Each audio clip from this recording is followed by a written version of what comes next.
તમે ક્યારેય પોલીસને 45 ડિગ્રી તાપમાનમાં ખેડૂતના ખેતરમાં બેઠા જોયા છે ક્યારેય?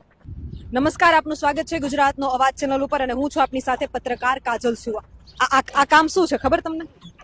સુરેન્દ્રનગરના એ કોંઢ ગામમાં જ્યાં ખેડૂતોને ઢસડી અને પોતાની માલિકીના ખેતરમાંથી કાઢવામાં આવ્યા હતા.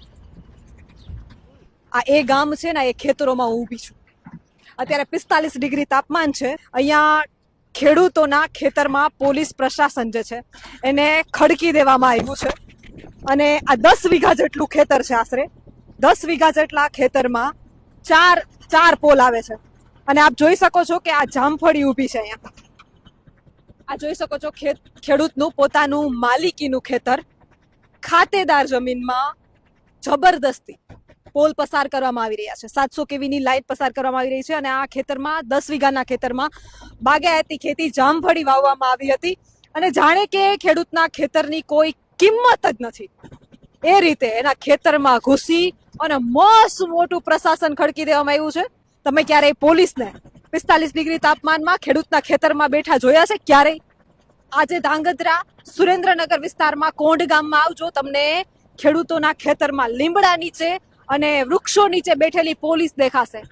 અને ખેડૂતની સુરક્ષા માટે નહીં, એ મસ્ત મોટી કંપનીઓની સુરક્ષા માટે કે આ લાઈન આરામથી પસાર થઈ જાય, ખેડૂતો એમાં અડચણરૂપ ન બને, એના માટે પ્રશાસન ખડકી દેવામાં આવ્યું છે. અને આપ સૌએ થોડા દિવસ પહેલા એ વિડીયો જોયો જ હશે કે જેમાં મોટી સંખ્યામાં પોલીસો, ઘોડા, ગાડીઓ લઈ અને ખેડૂતના ખેતરમાં ઘૂસ્યા હતા. આ એ જ જગ્યા છે. હજુ હું એ જ જગ્યાએ ઊભી છું અને દુઃખ થાય છે, મને ખૂબ દુઃખ થાય છે. કારણ કે શરૂઆતમાં જ્યારે અમે અહીં આવી રહ્યા હતા ને ત્યારે વચ્ચે પોલીસે અમને પણ રોક્યા કે મીડિયા છો તો શું થયું, અમારી પરમિશન વગર તમારે પણ નથી જવાનું.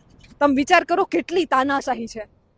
પોતાની માલિકીની જમીન ખેડૂતની મરજી વગર પોલ ખોડવામાં આવી રહ્યા છે.